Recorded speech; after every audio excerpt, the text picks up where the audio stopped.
Amityville, a quaint village on the south shore of Long Island, about an hour's drive from the hustle and bustle of New York City. A seemingly ordinary American town whose name is derived from the Latin word for friend. Yet it is also a name that remains inextricably linked to a series of events that began with the brutal murder of an entire family and ended with another family's nightmare. The story became known to the world as the Amityville Horror, but it's a story that the people of this closed-door community would just as soon forget. Well, that publicity in the movies I thought were ridiculous too. And I just didn't believe it. I guess I don't believe the supernatural. It's the drunk kids that come back looking for a thrill night. They have nothing to do. So let's go to Amityville and find the house. Long before gaining notoriety for its house of horrors, Amityville was a community rich in history. Will Rogers lived here. Annie Oakley was here. Goddard, the great space flight engineer, shot off the first rocket here. Even George Washington spent a day here supping, as he said in his diary, as he completed his tour of Long Island. But for nearly 3 decades, a certain house on Ocean Avenue has attracted more attention than any other landmark and cast an ominous shadow over this otherwise idyllic coastal village. This modern-day horror story has its origins in the history of Amityville and Ocean Avenue itself. A history that dates back to the region's earliest settlers, the Montaukett Indians. According to legend, the Indians once believed the land now known as Ocean Avenue to be a power spot, perhaps even an area infested by demons. Tribal enemies, or those said to be possessed by evil spirits, were left to die on this land and then buried face down, cursed to stare for all eternity into the dark abode their spirit was sent to join. Montaukets believe there is good and there is evil. The spirit is very movable and it can come and go and do a lot of things. Jay Anson's The Amityville Horror documents another legend about the Ocean Avenue property, one dating back to the Salem witch trials of the late 1600s. According to this account, a man named John Ketchum, after being forced out of Massachusetts for practicing witchcraft, set up residence on or near the spot of Amityville's famed House of Horrors. It is said that Ketchum continued his alleged devil worship until his death, and that his body may be buried somewhere on the property. Early deeds do suggest that Ketchum may have existed, but whether he fled from Salem or ever practiced witchcraft on the land cannot be verified. It was just a station wagon, but Dad stared at it like it was his car's evil twin.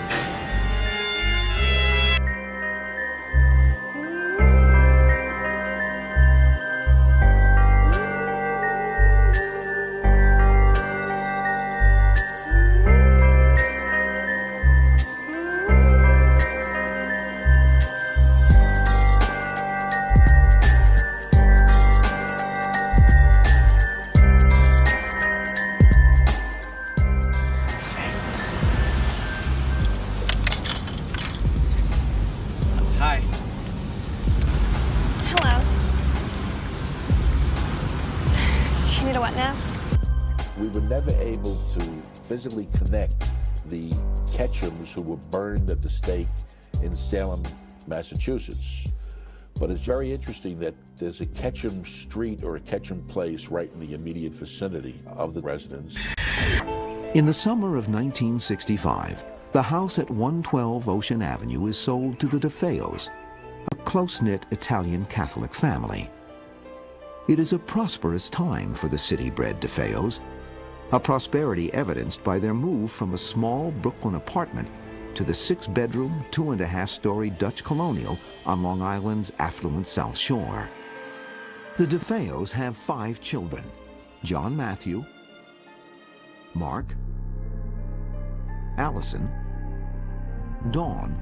Hey, Dad, you'll never guess where that family's going. The Hoover Dam. With that little vacation update, Dad knew that his title was on the line.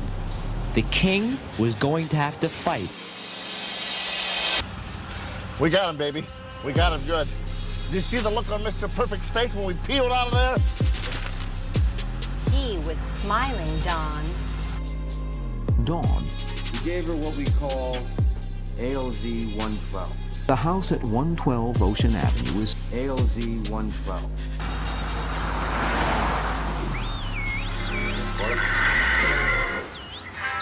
As Dad tried to make up for lost time, I sat in the back trying to make sense of the great mysteries of the open road. Why is it that you always see one lonely boot on the shoulder of the road?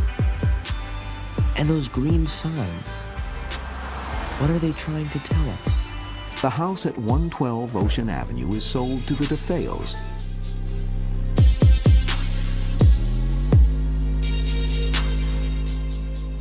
Z112. A gene therapy that allows the brain to create its own cells in order to repair itself. In biology, this is called neurogenesis. Neurogenesis. We call it the cure to Alzheimer's. Johnny, get it ready.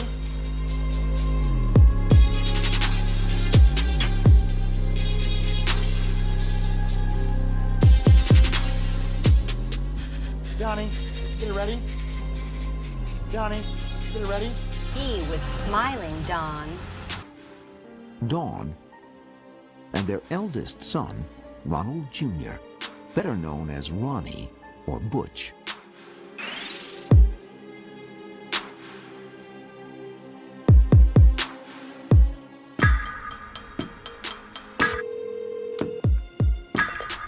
Michael, how are you? I found something really interesting. The whole housing market is propped up on these bad loans. They will fail. The house at 112 Ocean Avenue is sold to the DeFeos. They will fail. The housing market is rock solid. It's a time bomb. So Mike Burry, who gets his hair cut at Supercuts and doesn't wear shoes, knows more than Alan Greenspan. Dr. Mike Burry, yes he does.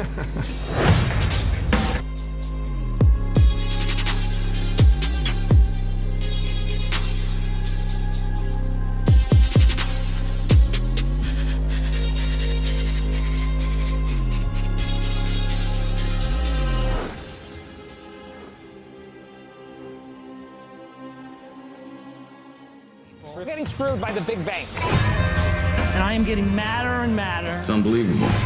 Then this guy walks into my office and says, there's some shady stuff going down. All the banks were having a big old party. A few outsiders saw it.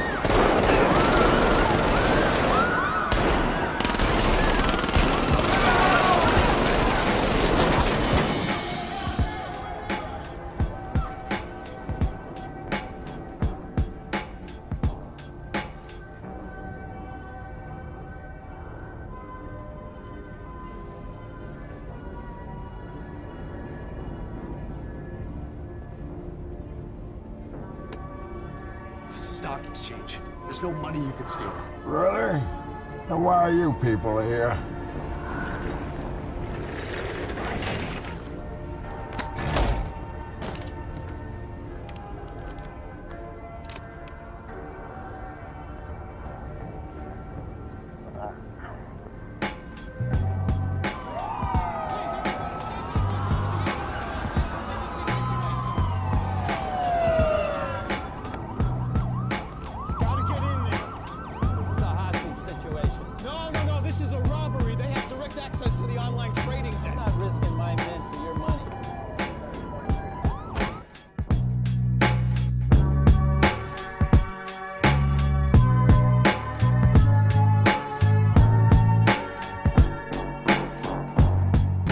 This is new stuff. Have you ever heard of the Hollow Earth theory?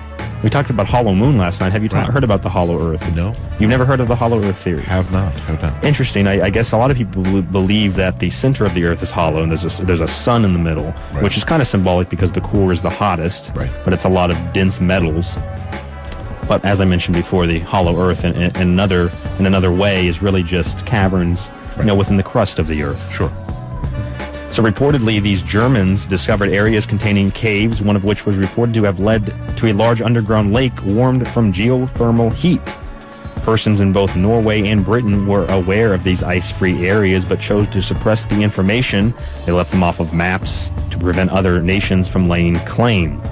Antarctica, theoretically, is the perfect secluded hideaway, as it is approximately 5,600 miles from Africa, 4,760 miles from Australia, and 1,870 miles from the southernmost tip of South America.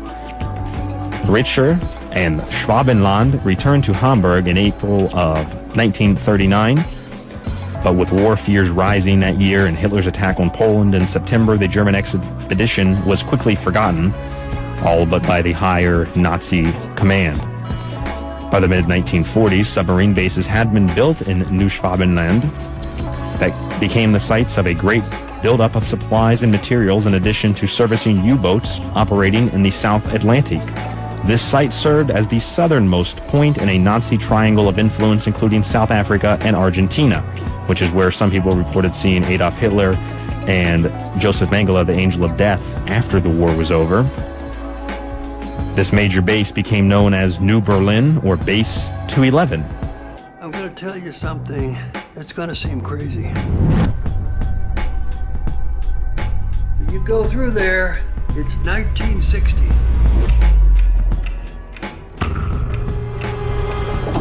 I need you to prevent the assassination of John F. Kennedy.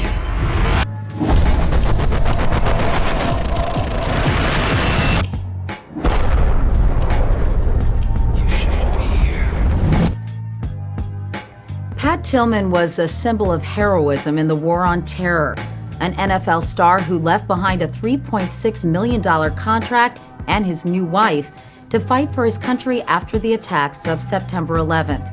When he died in Afghanistan on April 22, 2004, the Army told his family he'd been killed by enemy fire after courageously charging up a hill to protect his fellow Army Rangers.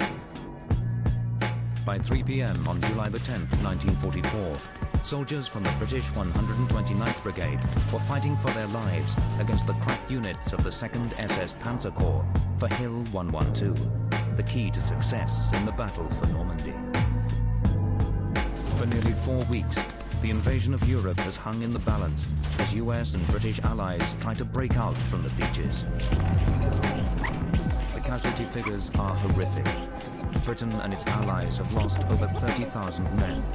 The Americans, over 36,000. An NFL star who left behind a $3.6 million contract. With the death toll rising and racing against time, US troops are held up in a murderous battle among the French hedgerows. It was vital that the British take the hill. They had to stop the Germans from sending reinforcements to drive the US troops back. As men died in the thousands, photo reconnaissance aircraft captured every moment in this grim struggle. By 7 p.m., and with the main attacks failing, the British send in their reserve force. The 5th Battalion, Duke of Cornwall's Light Infantry, were ordered to take the hill. But that story didn't hold up. He was really killed by friendly fire, shot accidentally by his fellow soldiers. For the past 4 years, his family, led by his mother, Mary, He's a hero. He never turned his back on anyone. Not his friends, not his family, and certainly not his country. And I miss my son. It's only been a week, and it ain't getting any better. At that time, Pat's family was led to believe that he was killed by the enemy, which was reinforced when the Army awarded him a Silver Star for his, quote, gallantry in action against an armed enemy. They were told his convoy had been ambushed and he had charged up a hill. The next morning, the Panzer Grenadiers decided to do a counterattack and came up in what we call a pepper pot formation. there was a rhythm. You could tell when they were going to pop up and pop down again. And so I said, there you are, fellas. I said, wait till they pop up, then that's the time to fire. So they got about halfway up the hill, and we duly fired at them with these Bren guns and fought off the counterattack. Incredibly, for 3 days, the small group of men held back the onslaught of the Panzer Grenadiers. Finally, the shattered remains of the brigade were withdrawn from the slopes of Hill 112, forcing the enemy to withdraw and saving the lives of his fellow Rangers. Was there any solace in the story the military told you about how courageous Pat had been? Well, of course, but what's interesting is the story itself seemed so contrived, even before we knew that it was contrived. What's interesting is the story itself seemed so contrived, even before we knew that it was contrived. It had this contrived feel to it. Why? Well, you know, the soldier, you know, running up the ridge line, firing at the enemy, you know, saving his men. Gathered ourselves together and we said, well, how many are there of us? We counted, and there were 23 of us left. 23, and originally there were 500 went into that battle, and we were the last 23. But this was not the end of the bloody battle. For 12 long days, both sides smashed each other to pieces on the anvil of Hill 112. Don, the boy has to go. He's a Wrigley, Joyce. Wrigley's know how to hold their water. Well, I'm only half Wrigley, and I have to go too.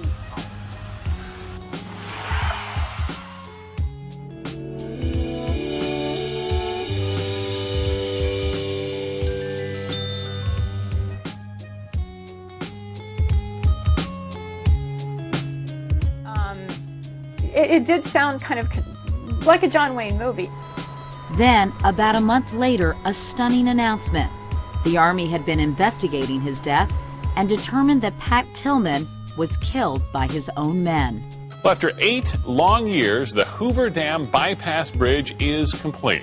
The project is expected to cut the travel time between Phoenix and Las Vegas by at least 30 minutes, sometimes longer. ABC 15's Hatzel Vela was at the bridge for today's official dedication, joining us live now. And Hatzel, the ceremony included a special tribute to a local hero.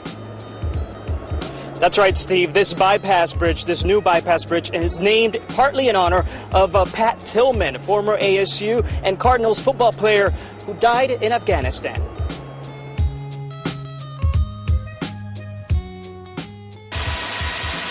It stretches 900 feet above the Colorado River, this majestic structure called the Michael Callahan Pat Tillman Memorial Bridge. It's American made. How's that? I like that. That's an impressive thing. Pat Tillman. It's American made. How's that? I like that. That's an impressive thing. Pat Tillman. Back to the region's earliest settlers, the Montaukett Indians. It's American made. How's that? I like that. That's an impressive thing. Pat Tillman. Legend, the Indians once believed the land now known as Ocean Avenue to be a power spot, perhaps even an area infested by demons. Tribal enemies, or those said to be possessed by evil spirits, were left to die on this land and then buried face down, cursed to stare for all eternity into the dark abode their spirit was sent to join. It's American made. How's that? I like that. That's an impressive thing. Pat Tillman's father, Patrick Tillman Sr., there with his family for the dedication. He says it's amazing someone could have built such a thing. Tillman, the father, also flattered their family name will forever be associated with the O'Callahan name.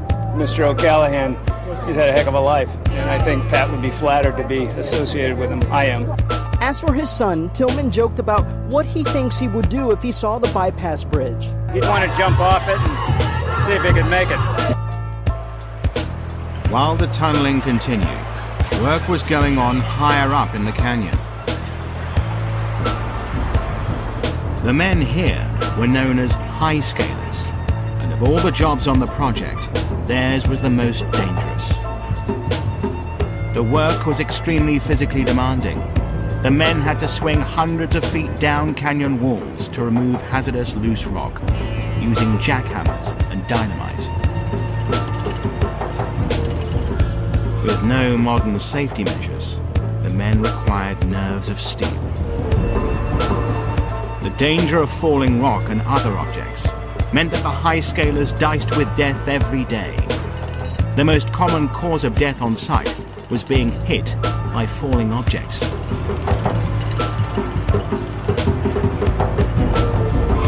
Because of the extreme danger they faced, the high scalers were paid 40% more than other construction workers.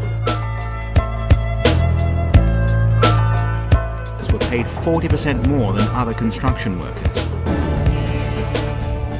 But one rumor about the dam's amazing construction refuses to die. Many still believe that the bodies of workers remain buried in the concrete. Although 112 men gave their lives building this incredible edifice, the example of Boulder City, built for the workers of Hoover Dam, inspired the creation of another workers' community in the 1930s. Mason City was created to house the workforce of America's next super dam project,